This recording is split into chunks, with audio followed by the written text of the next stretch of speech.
Welcome to the Deep Dive, where we take complex information and distill it into clear, actionable insights for you. Today, we're plunging into a fascinating corner of the AI world, one that's really been buzzing with the debate lately. There's been a lot of discussion about whether these really powerful AI models, the large reasoning models or LRMs, whether they truly reason. You might remember a prominent paper, The Illusion of Thinking, that created quite a stir.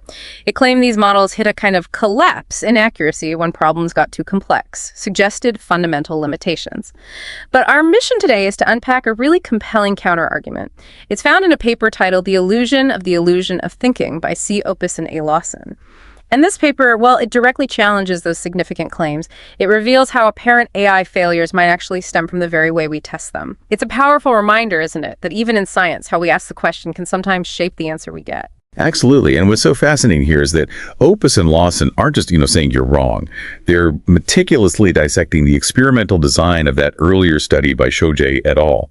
They argue that what was observed wasn't actually a fundamental reasoning failure in the AI itself, but rather a set of critical issues in how the experiments were constructed. And that really makes you wonder, are we truly testing the AI's intelligence, or are we maybe inadvertently just revealing the limits of our own evaluation methods? Okay, yeah. To understand that powerful counterargument, we first need to quickly grasp what Shoje et al. Claimed in their original work. Just the basics. They looked at various LRMs models like OpenAI's O3, DeepSeek R1, Claude 3.7 Sonnet thinking, and their focus was on the model's thinking mechanisms, their reasoning traces. Basically, how these models show their work step by step before the final answer. Precisely. And their central finding, as they put it, was that model accuracy collapses. Just drops to zero beyond certain complexity thresholds on these planning puzzles. They saw this happen across different kinds of puzzles and concluded, well, that LRMs have fundamental limitations in exact computation, that they reason inconsistently across puzzles. They really took this as strong evidence against the idea that these models have truly generalizable reasoning capabilities. It seemed pretty damning at the time. Well, okay, here's where it gets really interesting then. Opus and Lawson come in and present not just one, but three critical issues with that original study's setup, the experimental design itself. Let's start with what the models were apparently trying to tell us, even during those initial tests. Right. Their first crucial point is about the Tower of Hanoi experiments. Opus and Lawson found that the apparent failures, they primarily reflected models just hitting their output token limits. It wasn't about failing to reason. It was about running out of space to write the answer. They highlighted actual examples, like a replication someone did at Scaling01 on Twitter, where a model literally said, the pattern continues, but to avoid making this too long, I'll stop here. I mean, that's a key piece of evidence, right? The model clearly understood the recursive solution. It just couldn't physically type out the incredibly long list of moves because of that output constraint. Wow. So the model knew the answer, it got the logic, but just couldn't physically type it all out because of a practical limit, like a character count in a message box. That's almost like, I don't know, asking someone to recite pi to a million places and then saying they don't understand math when they stop after a few hundred digits. That's a perfect analogy. It really highlights a critical flaw in the automated evaluation system used by Shoje et al. It just failed to distinguish between a model genuinely unable to solve because it couldn't figure it out, and one that chooses not to enumerate exhaustively because it's hitting a wall, a physical limit. And when your evaluation framework can't tell the difference, well, you inevitably draw the wrong conclusions about the AI's actual capabilities. And Opus and Lawson even make a statistical point about this kind of very rigid evaluation, don't they? It's almost impossible to get a perfect score on these super long outputs, even if the model is nearly perfect. They do, yeah. They point out the sort of harsh statistical reality. When you're grading solutions character by character over, say, 10,000 tokens, even a tiny error rate per character makes the probability of a perfectly correct solution, vanish. It becomes incredibly small. Think about typing a huge document. Even if you make just one tiny typo every 1,000 words, the chance of the whole thing being absolutely perfect gets vanishingly small. Same idea here with the AI's long outputs. And Opus and Lawson argue that assuming models can't adapt or even recognize their own limits, especially when they literally say they're stopping, well, that's contradicted by the evidence. That's a really powerful point about just how the tests were set up. But the issues in the original study apparently went even deeper than just output limits. What did Opus and Lawson find about the puzzles themselves, especially in those river crossing experiments? Okay, this one is, well, it's maybe the most concerning finding, and frankly, pretty astonishing. Shoje et al. Included river crossing puzzles, where n, the number of actors, was 6 or more, with a boat capacity of 3. But here's the thing. It's a well-established mathematical fact that the Missionaries' Cannibals puzzle, which river crossing is basically a version of it, has no solution if n is more than 5 when the boat capacity is 3. Wait, so, if I'm getting this right, Opus and Lawsen found that some of these problems were actually mathematically impossible to solve from the start. It's like asking a genius mathematician to divide by 0 and then marking them down when they say can't be done. Exactly. That's precisely it. The models were being penalized for correctly identifying an unsolvable problem. It's like, faulting a specialized tool, a SAT solver, for saying unsatisfiable when you give it an unsatisfiable formula. It did its job correctly. The bigger implication here is huge, though. It shows the real dangers of purely automated evaluation without human checks, or critically, without first checking if the puzzles can even be solved. You just can't accurately test intelligence if you're asking for the impossible and expecting a solution. Okay, let's circle back to the Tower of Hanoi for a second.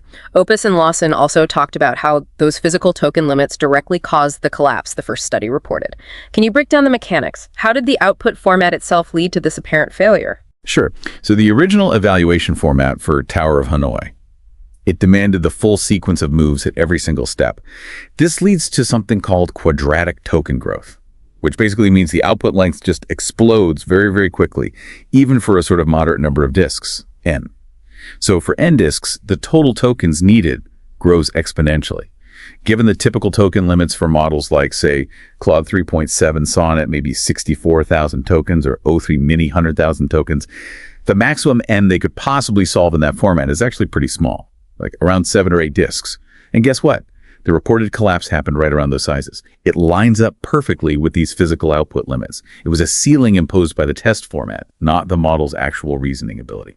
That makes total sense. So the flaw wasn't the AI's brain, but the test's measuring tape, basically. Yeah. How did Opus and Lawson check this? Did they try asking models for the answer in a different way to see if it was really a reasoning issue or just that format constraint? They did exactly that. And it's actually quite elegant. They ran some preliminary experiments using an alternative representation.